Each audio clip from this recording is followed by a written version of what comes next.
What's doing, everybody? Welcome to the channel. If you've never tuned in before, please hit the subscribe button, hit the notification bell, hit the thumbs up button, and welcome. Everybody else, welcome back. We're going to talk about the Marcy Correctional Facility, Chris Walrath, who was sentenced and sent to prison already for the beating death of Robert Brooks in December of 2024. First, I want you to say hello to Dusty. This is my alpha dog out of the 6 that I have. This is the boss. Say hello, Dusty. Wave to everyone.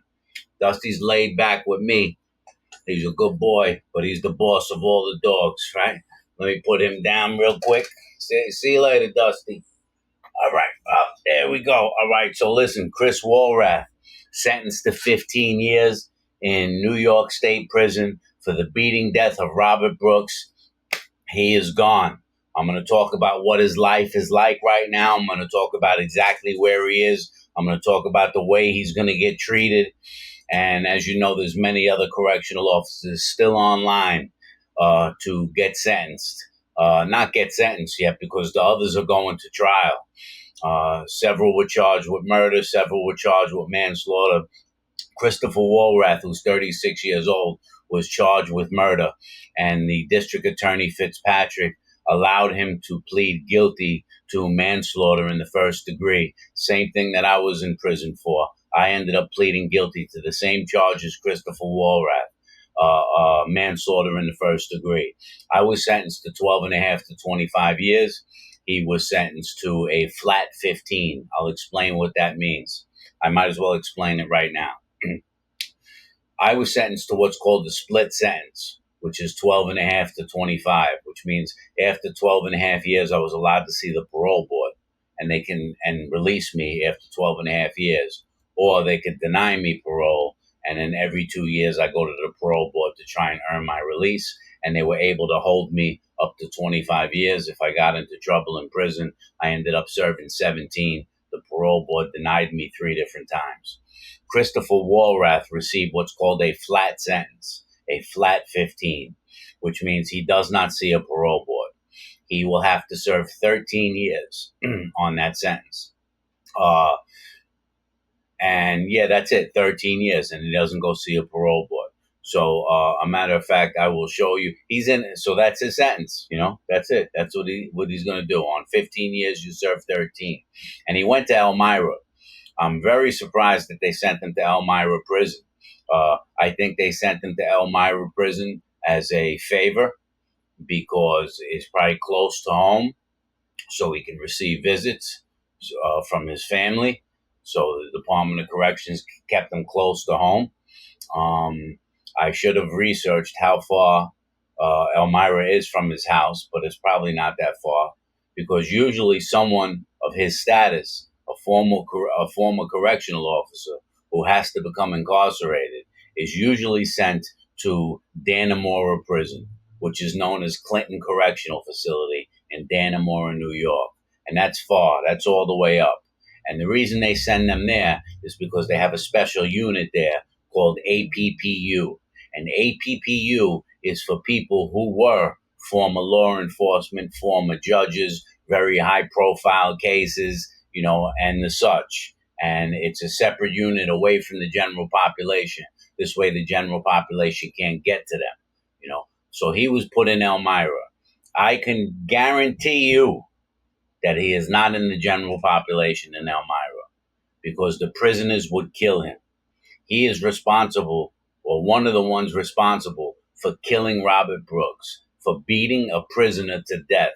He is an abusive killer correctional officer. And if they put him in the general population, the prisoners are taking him out. I believe they would take him out on the first day, right? So he is not in GP. He is not in general population. He is in what they call administrative segregation, which means the administration has segregated him from the population, or what's also known as IPC, involuntary protective custody. That's where he is for the charge of first-degree murder, serving 15 years with 5 years post-release supervision. That means that he'll be on parole for 5 years after he gets out If you take a look at his earliest release date right here, which I posted, that is his charge, his earliest release date, his sentence, and you see it's 2036 is his earliest release date. That's 13 years from now. Is when he's gonna be eligible for release. 13 years from now. He's 36, so he'll be 49. He'll be almost a 50-year-old man, and that's what he gets. I have no pity for this guy. As I said, I served 17 years, and along the way, I met some really decent men that were correctional officers. I have to tell you that I met some good guys. They didn't go out of their way to harass anyone. They clocked in. They did their job. They weren't pushovers. They didn't let anybody to take advantage of them. But they didn't abuse prisoners. They didn't beat prisoners. I met handfuls of correctional officers like that. But I met a ton of guys like Chris Walrath, and I can name their names as well. Officers who thought, who were on a power trip, who thought that the fact that they had a badge and a gun and they were given power over people who were in prison, and they abused those prisoners. They beat those prisoners. A matter of fact, Chris Walrath left his post. He wasn't even in the area. He's the officer that left his post to come participate in the beating. He was sentenced on August 4th, which was 2 days ago. And, how will he be treated in there? First, as I said, he's not going into the general population. He's in administrative segregation, or he's in involuntary protective custody. And this means that he'll be in a unit. He'll spend most of the time in his cell. A normal person in administrative segregation would be in their cell 23 hours a day. They'll be allowed out for the 1 hour of recreation. And they will be fed inside of their cell. Their meals will be fed inside of the cell. But he is going to receive special treatment. Don't be fooled. He will be viewed as a hero by most of the correctional officers. He will be delivered McDonald's for breakfast by these correctional officers. He will be given anything he needs by these correctional officers. He will be permitted out of his cell for more time than other correctional officers, than other prisoners would be entitled to. He will be treated special. Most of the correctional officers will see him as a martyr. You know what I mean? Because they participate in the same behavior that he's convicted of, and they're livid with the fact that he's got to serve this time. So although he's serving time, he's going to serve quote unquote good time. He's going to serve time that is not as stressful as the average prisoner. You get what I'm saying. This guy's going to be given privileges, because he was a former correctional officer. He'll end up getting moved to the best spot that you can be, but he won't be put in the general population. The guy will never be put in the general population because they would take him out. They'll stab him up. As far as if someone will be able to get to him, if one of the prisoners will be able to get to him, it's hard to say. He's going to be very well protected. We don't know if he's going to stay in Elmira for the whole time, but that's where he is right now. I'm a little surprised that they picked Elmira. Let me show you the quick little clip. It's only 2.5 minutes of him being sentenced. If you didn't see the actual judge sentencing him, here's the clip of him being sentenced. The first of 10 officers charged in the beating death of Robert Brooks at Marcy Correctional last December is now off to prison. Christopher Walrath in Oneida County Court today to learn his sentence. News Channel 9's Jeremy Skiba takes us inside the emotional courtroom. Christopher Walrath was the first of the former Marcy Correction officers to plead guilty in the beating death of Robert Brooks back in May. Now he's the first former guard to face prison time. Defendant is hereby sentenced to a determinate sentence of 15 years in state prison. That is along with 5 years of post-release supervision. The special prosecutor, Onondaga County District Attorney Bill Fitzpatrick, said he was willing to dismiss a murder charge because he said, quote, "I don't believe Walrath's blows were independently fatal." I wanted to get to the why. What did Robert do to provoke this? 8 months later and hundreds of investigative hours later, I can answer that question as to what Robert Brooks did to provoke his death. Absolutely nothing. Before Walrath heard his sentence, he in the courtroom heard from Robert Brooks Jr. I want you to imagine watching someone beating your own father helpless, restrained, bloody. I want you to imagine watching your own father be hit with the 50 boot or being dragged by his neck. Brooks Jr. says he was awaiting his father's release, which was supposed to be next July. You took that away from us. Although I can never forgive you, I respect that you admitted what you did and accept the responsibility. And I hope that others have the courage to do the same. That goes beyond what happens in any courtroom. Brooks Jr. ending on a reminder that Walrath is now part of the state prison system. You are no longer acting within the system. Now, your life is at the mercy of it.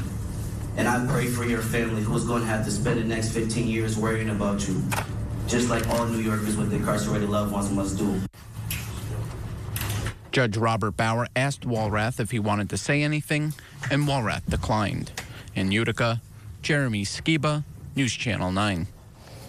4 more corrections officers are due in court next week for a series of suppression of evidence hearings. Nicholas Anzalone, Anthony Farina, charged with second-degree murder. Michael Fisher, David Walters face first-degree manslaughter charges. So you heard the district attorney Fitzpatrick say one very powerful thing in that statement. And he said he was on a mission and on a quest to find out why they beat Robert Brooks to death. And he never got that answer. And he never got that answer, he says, because there was no answer. There was no justification for this officer and the other officers that participated for beating to death, for murdering Robert Brooks. They kicked him in his groin. They kicked him in his face. They punched him in his face. They were kicking him in the rib cage. He had brain bleeding. They stuck Lysol wipes down his throat. And these officers did this for fun. That was their fun. And if the video camera, the body camera, never recorded it, none of them would be arrested. None of them would be going to jail. This is behavior that the correctional officers have participated in for decades, and I should say a century, 100 years. When you give power to another human being over a weaker human being, things like this happen. And it's a shame, there's clips out there of Robert Brooks Jr. speaking about the loss of his father, and I look at Christopher Walrath there, and to me, he looks like a very arrogant person. To me, he is sitting there with his muscles and his chest flexed and his arms crossed. To me, he didn't plead guilty to accept responsibility. To me, he pled guilty to avoid a trial. To me, he didn't plead guilty because he felt bad and sorry for what he did. To me, he pled guilty to avoid 25 years to life. To me, he didn't plead guilty because he had remorse for murdering Robert Brooks, for leaving his post to come participate in a vicious beating on a prisoner who did nothing wrong. To me, he pled guilty to just get it over with because he knew he was going in, And so there's a bunch more correctional officers online to go in as well. And, many things can happen. You're going to have a bunch of trials. So here's the options for the remaining correctional officers that have to face reality for beating to death Robert Brooks. Here's their options. They haven't accepted the plea bargains, so they can possibly receive another plea bargain. The district attorney can come back with a lower plea bargain and they accept it before trial. That's one possibility. Another possibility is that they go to trial and they're found innocent by a jury and they walk away. Another possibility is that they go to trial, they're found guilty on lesser charges than what they were charged with, and they receive a lower sentence. And then there's the possibility that they go to trial, they're found guilty, and they receive 25 to life. Those are the options. Those are the legal options. So we can't say which one of those are going to happen. It will unfold soon. But Christopher Walrath, for killing Robert Brooks, is in Elmira prison. Elmira is a serious prison too. Elmira is not a joke. You know, there's guys in there. I'm sure many of them serving a life sentence. Elmira has a reputation of being a tough prison. You know, it's not a day camp. And I'm sure he's in the in administrative segregation though. He admitted, Christopher Walrath admitted to choking Robert Brooks.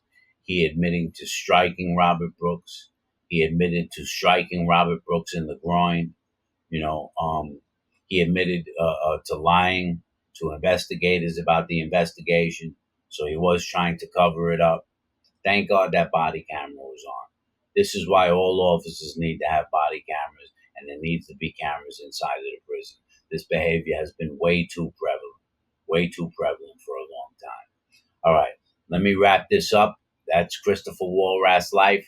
He should be, it's hard to say. I'd like to say that he's going to be living in a cell 23 hours a day. He's going to come out for his 1 hour recreation. He'll allowed to have his tablet. He'll be allowed to have a television in the cell. You know, that's all true. But because he was a correctional officer, he's definitely going to get special treatment. The other officers are going to treat this guy special. You know, that's what happens. All right, guys, let me wrap this up, and you guys have a good day. And I'll post another video soon. Hit the subscribe button for me, guys. Take care.